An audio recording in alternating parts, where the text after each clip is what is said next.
boa noite. Está começando mais um programa Câmara Saúde aqui pela TV Câmara. E hoje nós vamos falar então sobre as doenças psicossomáticas e sobre somatização, que geralmente são provocadas por problemas emocionais. E sobre este assunto, então, eu converso com a psicóloga Marciane Sosmaier. Seja bem-vinda à TV Câmara. Obrigada pelo convite. Marciane, eu acho importante, então, a gente iniciar a nossa entrevista comentando, então, as principais diferenças sobre esses dois termos.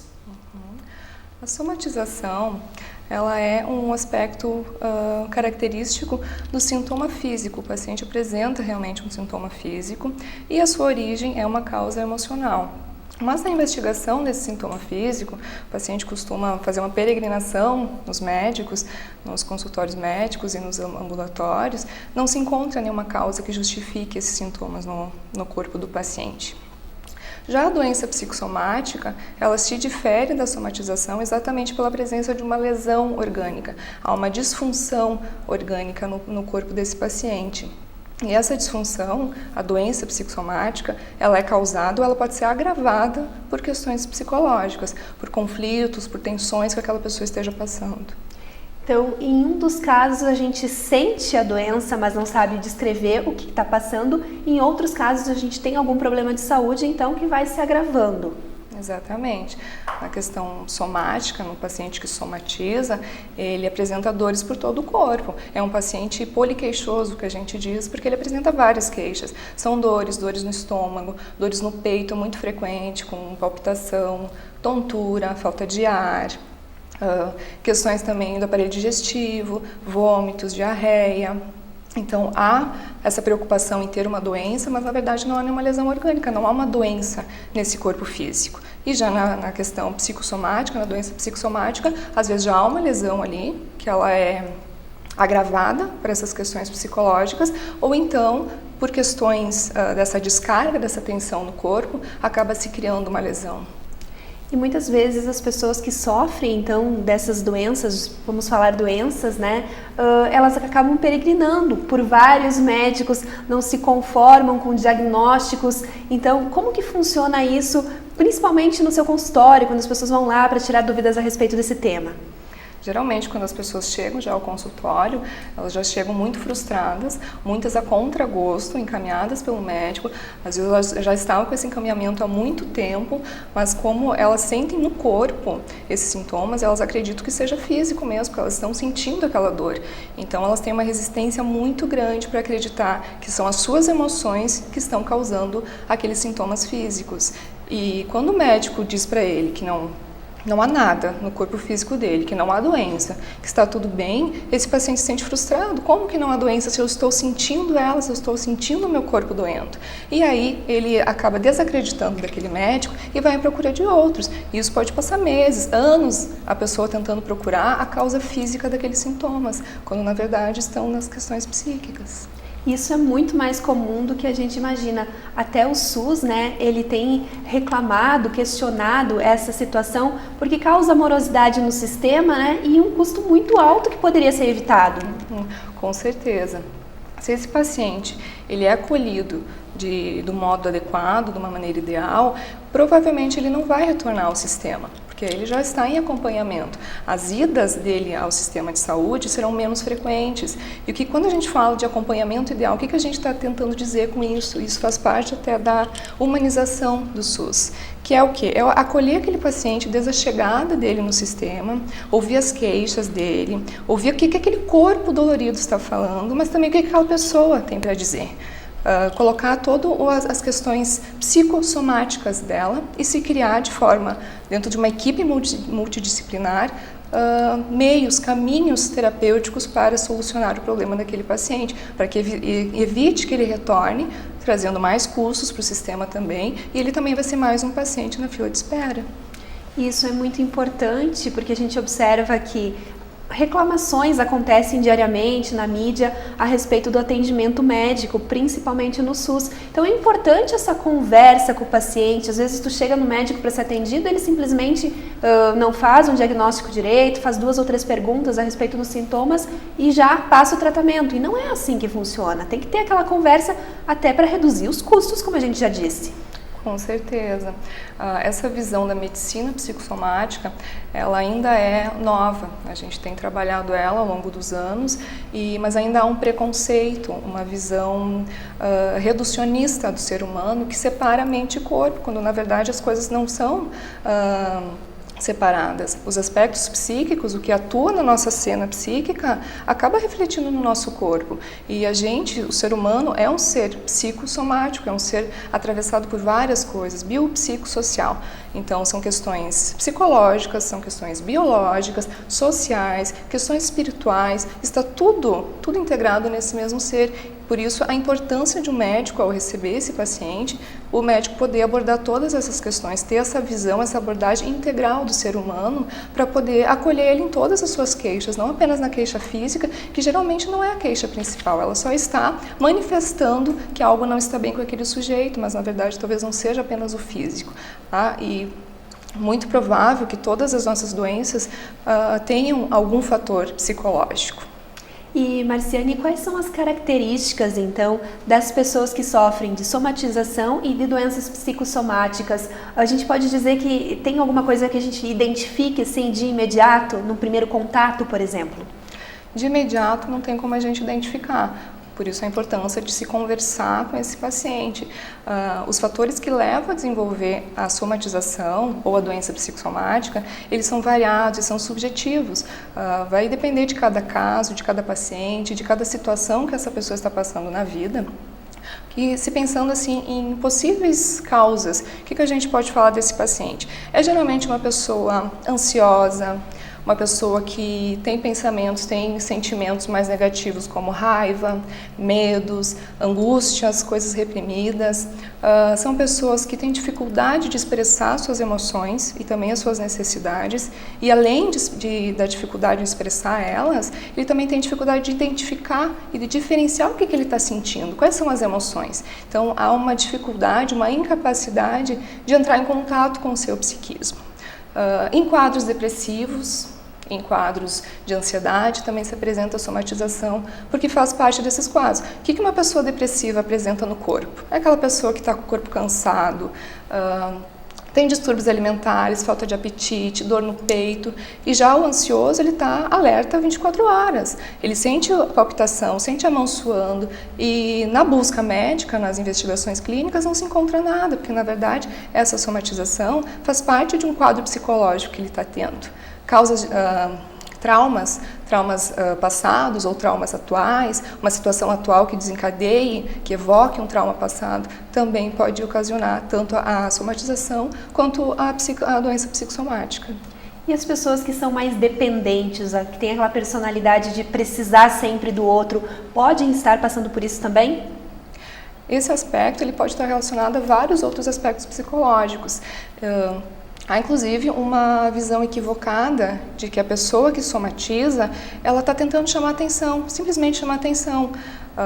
Às vezes, por vezes, esse sintoma está a serviço da pessoa para pedir o auxílio do outro, para que o outro olhe para essa pessoa, olhe para esse corpo que está dolorido, olhe para essa pessoa que está em sofrimento, mas é sempre um processo inconsciente, a pessoa não está manipulando o outro com esses sintomas, ela não está forjando esses sintomas. Então, às vezes, principalmente os familiares, têm essa ideia equivocada que a pessoa ela é culpada por aquilo, ela está manipulando aqueles sintomas para chamar atenção, porque ela é mais dependente, porque ela quer ser o centro das atenções. E na verdade não, é um processo inconsciente, essa pessoa está realmente em sofrimento.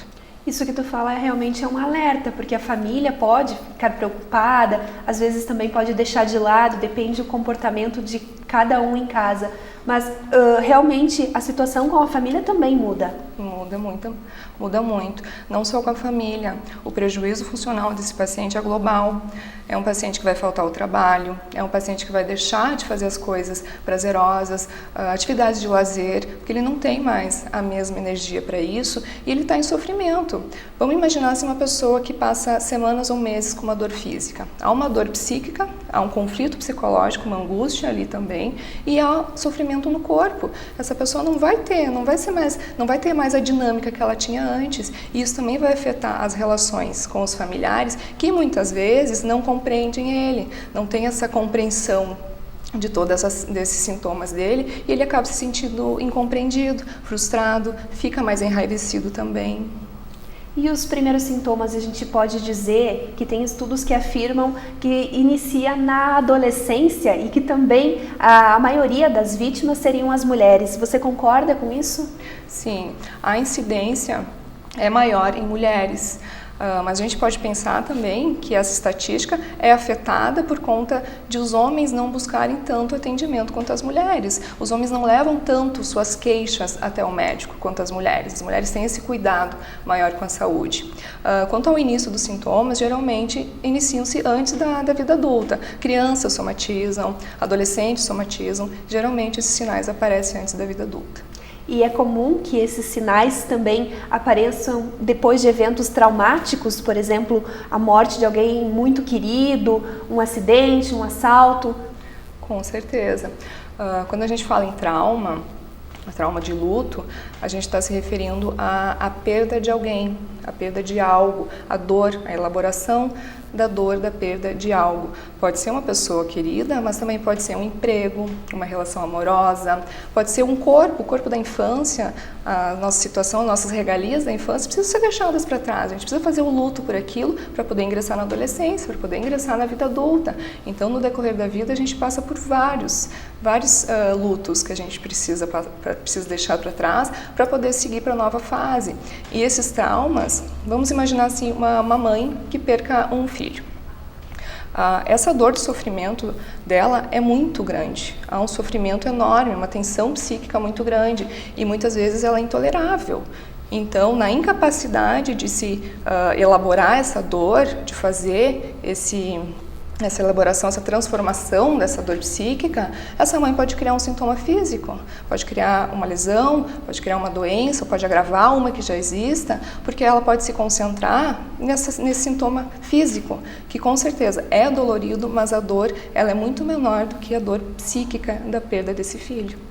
E quais são as dores mais comuns, digamos assim, para as pessoas que sofrem de somatização e de doenças psicossomáticas? Em muitos casos, elas descrevem como insuportáveis essa dor.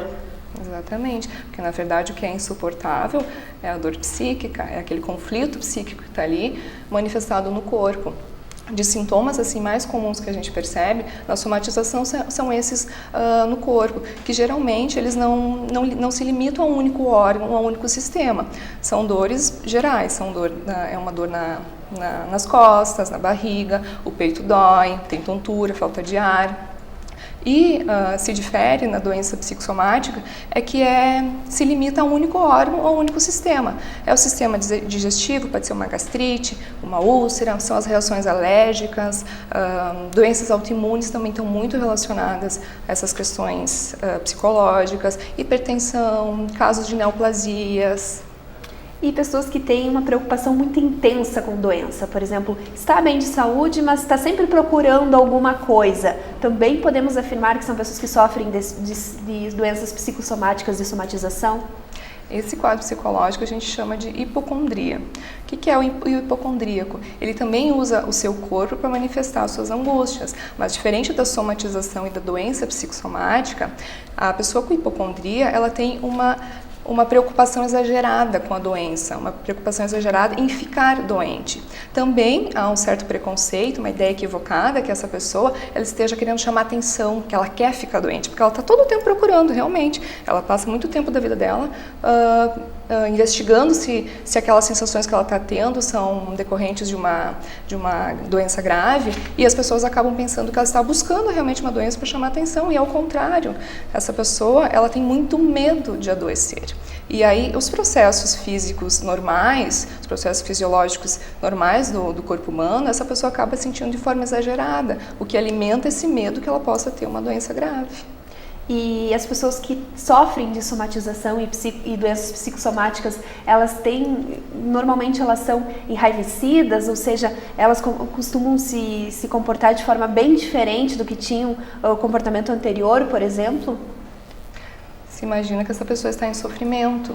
Então, a pessoa em sofrimento, ela vai mudar o comportamento. Ela vai se voltar para esse sofrimento, principalmente para o sofrimento físico que está acobertando um sofrimento psíquico. É importante salientar e ter em mente que essa pessoa está realmente em sofrimento. O sofrimento é real, as dores são reais. Então a família precisa criar uma rede de compreensão para essa pessoa, para acolher essa pessoa. Marciane, peço licença para a gente fazer um rápido intervalo, mas em seguida então nós estamos de volta com o programa Câmara Saúde, que nesta noite então destaca as doenças psicossomáticas e também a somatização. É um minuto só, a gente já volta.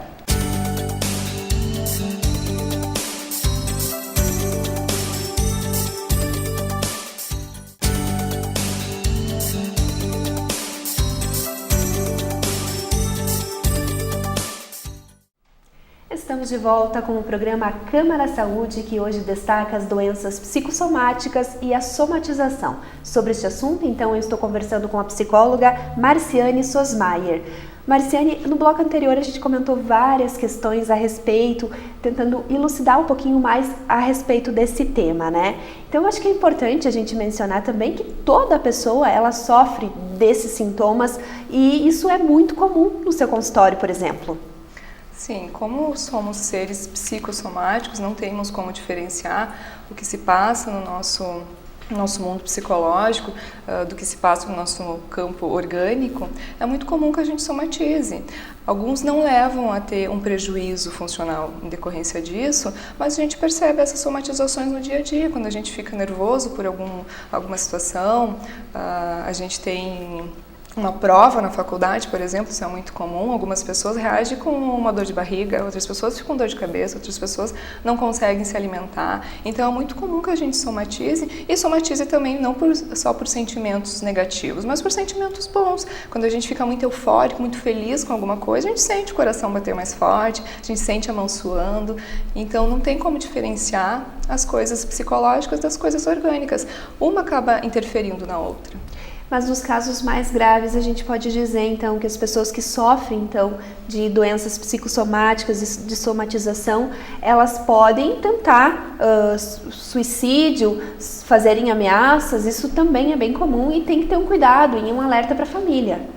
Nos casos de somatização associado a um quadro depressivo, isso pode sim acontecer. E essa depressão, ela pode ser concomitante ao quadro de somatização, porque na verdade a somatização ela já está dentro da depressão. A pessoa deprimida, ela tem os aspectos físicos disfuncionais, ela sente o corpo pesado, ela tem alguns distúrbios no físico. E também essa depressão pode ser decorrente do processo de somatização. Vamos pensar que a pessoa está em sofrimento já há semanas e há meses, em busca de uma causa para as suas dores e ela não encontra. Na falta dessa perspectiva, dessa solução, ela pode sim entrar no quadro depressivo e esse quadro depressivo pode se agravar. E a gente escuta muitas pessoas comentarem, né, que doenças graves, até mesmo como câncer, ela pode ser causa do emocional. Na sua opinião, o que você acha a respeito disso? Realmente pode vir de uma causa emocional? Os fatores psicológicos, fatores emocionais, ao lado de bactérias, de vírus, de predisposição genética, é só um fator dentro de tantos que podem ocasionar uma doença. A pessoa que está com câncer, é visível que o estado emocional dela vai agravar esse quadro dela. Quando a gente pensa em uma pessoa com câncer que fica deprimida, que está angustiada, que está muito preocupada com aquela situação, a tendência ela ter uma resposta positiva ao tratamento para o câncer é muito maior que seja negativa essa resposta. Então é importante que se cuide também desse lado emocional. E a descarga dessa tensão no corpo também pode acarretar numa lesão que vai se transformar em câncer. Até porque a imunidade ela pode baixar conforme as características que a gente está sentindo, né? Esses cuidados que a gente tem diariamente, então é preciso ficar atento a isso também. Com certeza, você falou sobre a imunidade, o sistema imunológico, o sistema endócrino, o sistema nervoso, eles são coordenados pelo sistema límbico. E o que é o sistema límbico? É o nosso cérebro emocional, as nossas emoções estão lá. Então ele coordena todo esse processo. Por isso que não tem como dissociar o que se passa no nosso emocional do nosso corpo. O sistema imunológico está muito associado às emoções. A gente imagina então alguém numa situação de estresse muito grande. O que acontece no nosso corpo? O hormônio de cortisol vai ser liberado com mais frequência. O cortisol é o hormônio do estresse. Com essa carga, essa descarga constante, vai acontecer alguma disfunção orgânica no corpo. E esses sintomas físicos, eles podem ser descritos também como um pedido de ajuda, de atenção, né, para que realmente se investigue mais isso. Esse sintoma, ele traz uma mensagem com ele. Ele traz, muitas vezes, um apelo, um pedido para que o outro olhe para essa pessoa que está somatizando. Muitas vezes esse apelo é feito para o médico, mas também pode ser feito para um familiar ou para a própria pessoa, para que ela se dê conta de que algo não está acontecendo de uma forma adequada. Há um conflito ali que não está sendo resolvido, que está sendo depositado no corpo. Ele pode sim ser entendido como um pedido de ajuda e principalmente uma questão que se deve dar atenção. Esses sintomas não podem ser renegados. Então a gente pode afirmar que o corpo ele seria palco dos nossos sentimentos. Você é colunista no jornal local e comentou esse assunto, tentou levar esse tema de forma mais simples para a população e isso é muito importante também. Sim, nós somos seres psicossomáticos. O que acontece? Por que essas somatizações acontecem? O que a gente sente vai ser refletido no nosso corpo, mas também aquilo que a gente não consegue sentir, não é capaz de sentir, também vai ser refletido no nosso corpo. A gente é atingido e influenciado por estímulos externos o tempo todo, o dia inteiro. E esses estímulos que chegam da parte externa, eles entram em contato e interagem com o nosso mundo interno, com o nosso psiquismo, criando como se fosse um montante de energia psíquica ali dentro do organismo, que vai gerar mais ou menos tensão, dependendo da estrutura psíquica daquela pessoa, dependendo da situação de vida daquela pessoa. E o que a gente faz com essa carga de energia, com essa tensão? A gente precisa escoar ela de alguma maneira. Como que a gente vai escoar ela? Transformando essa energia, às vezes ela vai ser transformada num conflito, que vai vir angústias, e a gente precisa dar conta dessa angústia de alguma maneira. Muitas pessoas não conseguem dar conta dessa angústia. Essa angústia, ela é intolerável, esse conflito, essa tensão psíquica implica num sofrimento muito grande para a pessoa. Então, na incapacidade de se sentir essa angústia, porque a pessoa não vai dar conta disso, ela vai descarregar no corpo. Como a gente falou antes também, não são só esses sentimentos negativos, as tensões psíquicas negativas decorrentes de situações estressantes que são sentidas no corpo, mas também as sensações boas também são refletidas. A gente acaba tendo sentidos fisiológicos diferentes quando alguma sensação boa acontece. E no caso do sofrimento, as pessoas podem vir a se prejudicar, por exemplo, no trabalho, quando estão sofrendo então de somatização ou dessas doenças psicossomáticas? Muitas faltas ao trabalho decorrem das somatizações. Uma pessoa que não se sente bem, está com um mal-estar constante, há várias dores pelo corpo, sente tontura, sente mal-estar, ela não vai produzir no trabalho. Então, ela pode ou faltar ou ela vai ter um desempenho negativo no trabalho.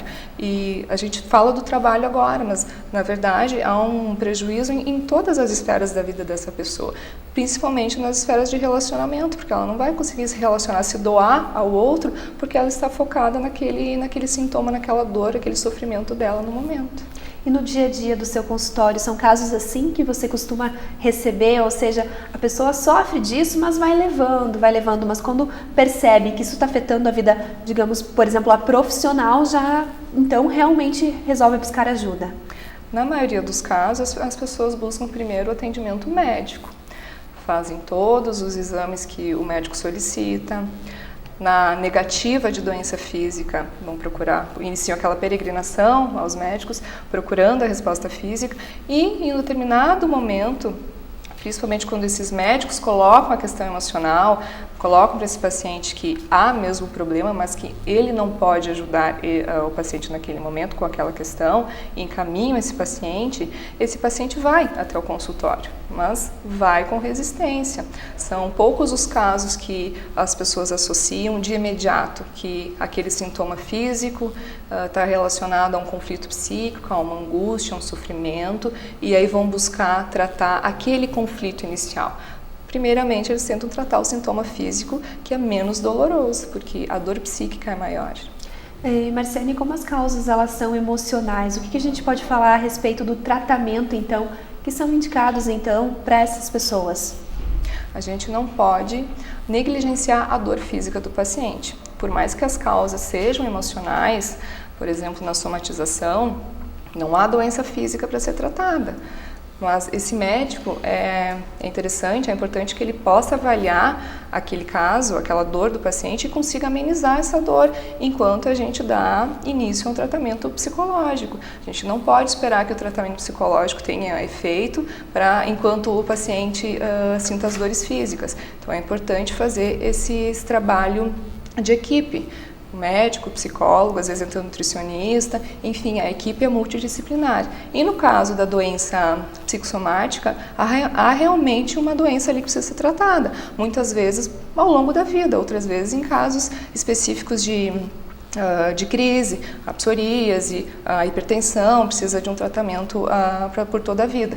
E isso, claro, tendo base também, dando apoio na terapia. O que a terapia vai promover para esse paciente? É um espaço de escuta, é um espaço onde essa pessoa ela pode falar da sua doença, a história da sua doença. E aos poucos essa fala vai se transformando na história desse doente. O que esse sintoma está dizendo? O que ele está manifestando o que nesse corpo? Qual que é a estrutura desse paciente? Que conflito que ele está enfrentando? Qual é a situação de vida dele? Como que ele lida? Como que ele faz o manejo dessas angústias? Então, o espaço psicoterapêutico ele é muito importante, aliado com o trabalho médico também. Não é porque não há uma lesão física que não tenha que haver também cuidado com a dor física do paciente. E antigamente, tu falou a respeito da terapia, antigamente se tinha um preconceito, né, sobre as sessões de terapia. Hoje não, hoje cada vez mais as pessoas estão buscando até para se conhecer um pouquinho melhor. Essa parte do mito da psicologia, que ela seria voltada só a transtornos psicológicos graves, ela está sendo desconstruída. Muitas pessoas buscam, não estão em um sofrimento psíquico muito grande, elas buscam com o intuito mesmo de se conhecer, de poder fazer o manejo das emoções diárias, dos conflitos diários que a gente passa no dia a dia, de uma forma mais adequada, para se sofrer menos também. Então, esse processo de intimidade com a psicologia, com o que a psicologia pode promover em questões de benefício, está sendo cada vez mais trabalhado e mais disseminado. E como que o tratamento ele é bastante subjetivo, a gente não pode falar também em medicação, porque cada caso ele é identificado e cuidado de forma especial também. Exatamente. Muitas vezes é necessário entrar com medicamento psiquiátrico. Então é necessário também que haja na equipe multidisciplinar, que haja médicos que estejam capacitados a avaliar o quadro daquela pessoa. Um transtorno de ansiedade, por exemplo, a pessoa não vai nem conseguir aproveitar o tratamento psicológico se a ansiedade dela está muito elevada. Então, às vezes, é preciso entrar com medicamento para que a pessoa consiga um alívio e consiga dar conta dos sentimentos que estão vindo, para poder levar isso para a terapia também e se dar conta dos sentimentos que estão ali, dos conflitos que estão manifestados nesse sentimento.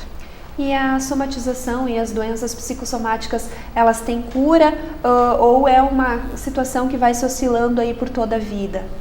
Isso vai depender muito da forma como o paciente vai ser acolhido, de quais recursos que ele vai buscar para para solucionar esse problema.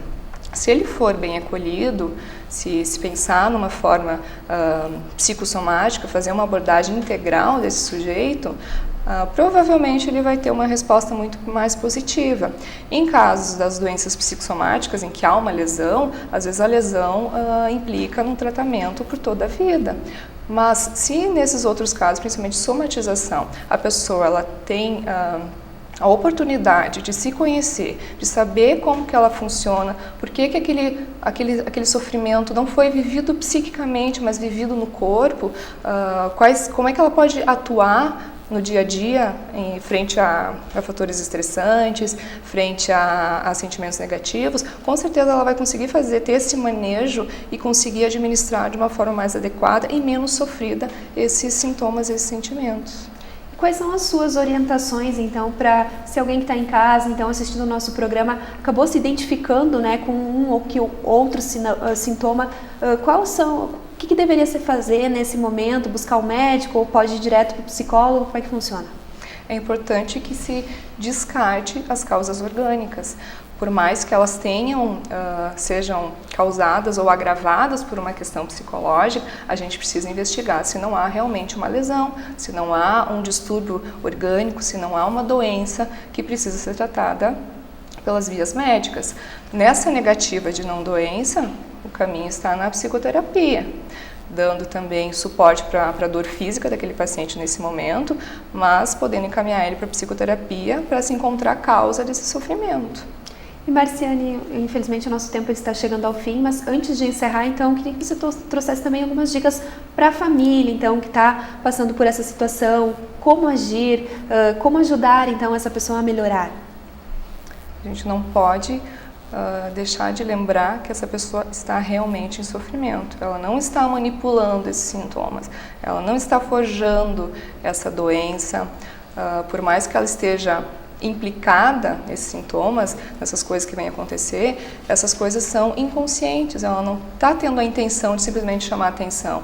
Então é importante que a família não perca isso de mente e possa ser compreensiva com esse paciente, com essa pessoa.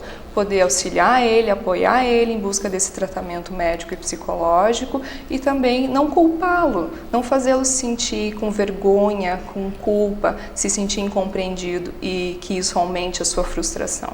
De repente a família também pode ter um acompanhamento psicológico também para saber como lidar com isso. Com certeza. Se esses sintomas estão manifestando conflitos familiares, às vezes é importante que a família toda possa ser ouvida, que a família toda possa entender essa situação e também falar de seus conflitos. Marciane, muito obrigada mais uma vez pela sua participação no nosso programa. Eu que agradeço o convite. E você que está em casa, a gente também agradece a companhia e lhe convida a continuar acompanhando a nossa programação. Uma ótima noite e até a próxima semana.